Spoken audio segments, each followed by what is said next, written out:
The premiere of JEZ is happening this weekend, and we are sitting down with the cast and crew ahead of this big event at the Moors. Hello. Hi. How's everything? So, Cortland, you were known as the director of photography the last time we were on, and we talked about JEZ, but you have a lot of other titles. Yeah. And one that I would like to talk about is the writer, the co-writer. So it started off as, what, 7 pages? Yeah. The script started off as 7 pages, and then we ended up at a feature-length movie. Yeah. What was it like adding those, like, while you're, Yeah. going through the movie? Well, I would say it was real spontaneous. Like we were at a point where we were like adding stuff and talking about adding things while on set. So we found ourselves sort of, just operating out of spontaneity and having to come up with shot lists and planning approaches to these things that we were like adding in to further carry on the plot. But it was enjoyable though. Tamara, you're the executive producer and script supervisor. So what brought you on to JEZ, and how did you become the executive producer? Well, it started off with me being asked to help collaborate with the movie, and I totally wanted to right away. So I came on as a script supervisor just to help everybody learn their lines, do table reads, help get organized. But as we started production, I realized I wanted to be more involved in some of the other roles, and so I just started volunteering to help. And through time, it turned out that I was asked to be executive producer. And is this one of your first times being on a set like this, or? In a sense, I do videography in other realms, but as for a cinematography sort of thing, yes. So Jenna, you played the lead role of JEZ. What is the one thing you learned the most while portraying JEZ in the film?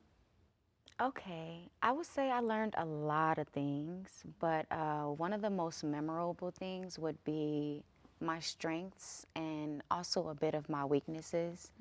For specific, I would say I learned like my power, the power in my spirit, and because I didn't feel as though, because it's new to me, I didn't know whether or not I would perform as I wanted to, especially being brought in by Cortland. It was like, I want to make sure I'm what you expect me to be, and even more, if possible. So I just prayed on it, and it just turned out to be better than I expected. Julian? Yes. You've had roles in The Shy, Shameless, just to name a few. And this character, Lonzo, is a little more serious in comparison to what you are like as a person. So my question is, was there any challenges in this, or was this one of the most challenging roles you've played? Or I would say for an acting standpoint, this would be the most mature role that I have. In all the roles, the depth of the character is, very necessary. And being Lonzo, actually, I had to dive into my own personal experiences of, being a young man and trying to make it, and, opportunities and feelings and love, and just dealing with so much that you don't really have a real decision. And that was probably my biggest push to Lonzo. Lonzo has so much, inspiration, and I could truly feel that from my own career and my own life. So, that's what I feel like connected us, and that's what really made the role mature. Well, thank you guys for for being here. The premiere of JEZ is happening March 30th, 5 p.m. You can get your tickets. You can go to jezthemovie.com. There you can see the trailer. You can see where to get tickets, all of those things. Facebook, JEZ the Movie, and Instagram, jez.themovie. Get your ticket.